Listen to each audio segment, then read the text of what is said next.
মোবাইলে অতিরিক্ত এমবি কাটে তাহলে ৩টি সেটিংস করুন। ৪০% পর্যন্ত এমবি কম কাটবে। আপনারা সেটা এখানে দেখতে পাচ্ছেন। দেখুন আমাদের মোবাইলের এমবি বেশি কাটে ইউটিউব, ফেসবুকের মতো এগুলো অ্যাপ্লিকেশান। আর এই অ্যাপ্লিকেশানগুলোর কিছু সেটিংস আছে। এই সেটিংসগুলো যদি আপনি করে রাখেন তাহলে আপনি ১ জিবি দিয়ে আপনি ৩ দিন অনায়াসে চালাতে পারবেন। আর এই সেটিংসগুলো কিভাবে আপনারা করবেন চলুন দেখিয়ে দিই। সেইজন্য সর্বপ্রথম আপনারা যে কাজটি করবেন এখান থেকে আপনাদের মোবাইলের যে সেটিংসটি আছে আপনাদের মোবাইলের সেটিংসটি ওপেন করে নেবেন। আমি এখান থেকে মোবাইলের সেটিংসটি ওপেন করে নিচ্ছি। আপনার মোবাইলের সেটিংস ওপেন করে নিলেই এরকম ইন্টারফেসে আপনাকে নিয়ে আসবে। এখন এখান থেকে আপনার প্রথমে দেখতে পাবেন নেটওয়ার্ক অ্যান্ড ইন্টারনেট সেটিংস। আপনি এখন এখান থেকে নেটওয়ার্ক অ্যান্ড ইন্টারনেট সেটিংস এই অপশানের উপর ক্লিক করবেন। ক্লিক করলে একটু স্ক্রল করে যদি আপনি আসেন এখানে আপনারা দেখতে পাবেন ডেটা সেভার মোড। আপনি এখন এখান থেকে এই ডেটা সেভার এই অপশানটি দেখতে পাবেন। এখানে আপনি এখন এখান থেকে এই ডেটা সেভার এই অপশানের উপর ক্লিক করবেন। ডেটা সেভার এই অপশানের উপর ক্লিক করলে উপরে দেখতে পাচ্ছেন একটি অ্যানেবল বাটন। আপনি জাস্ট এখান থেকে এই অ্যানেবল বাটনটি অন করে দিবেন। তাহলে আপনাদের মোবাইলের এখান থেকে যে অতিরিক্ত এমবি কাটে সেটা কিন্তু এখান থেকে বন্ধ হয়ে যাবে। তারপরে এখান থেকে এসে আপনারা যে কাজটি করবেন ফেসবুক অ্যাপ্লিকেশানটি ওপেন করে নেবেন।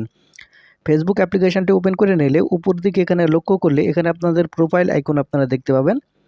এখন এখান থেকে আপনি এই প্রোফাইল আইকনের উপর ক্লিক করবেন। তাহলে এখানে আপনারা গিয়ার আইকন অর্থাৎ সেটিংস আইকন দেখতে পাবেন। এখন এখান থেকে আপনি এই সেটিংস আইকনের উপর ক্লিক করবেন।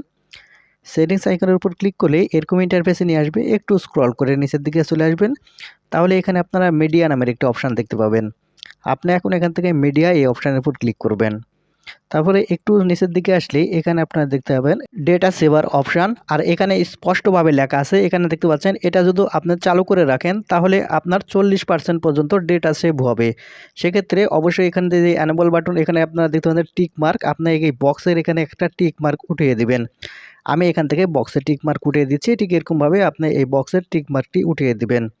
এখানে বক্সের টিক মার্ক উঠিয়ে দেওয়া হয়ে গেলে আপনারা এখান থেকে ব্যাক বাটনে ক্লিক করবেন।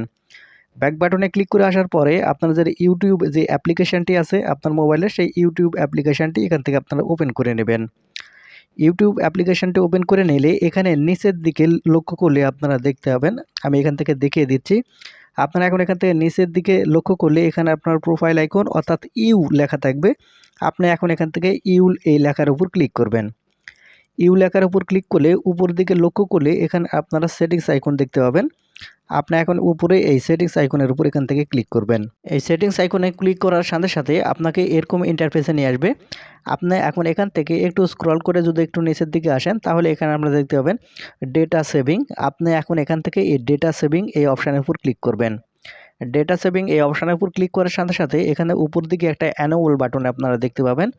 এখন এখান থেকে আপনি এই অ্যানেবল বাটনটি অন করে দিবেন। দেখতে পাবেন একটি অ্যানেবল বাটন অন করার সাথে সাথে সবগুলো অ্যানেবল বাটন কিন্তু এখান থেকে অন হয়ে যাবে। আর তার সাথে সাথে আপনার মোবাইলে অতিরিক্ত এমবি কাটাও বন্ধ হয়ে যাবে। তো বন্ধুরা এই ছিল ভিডিওটি।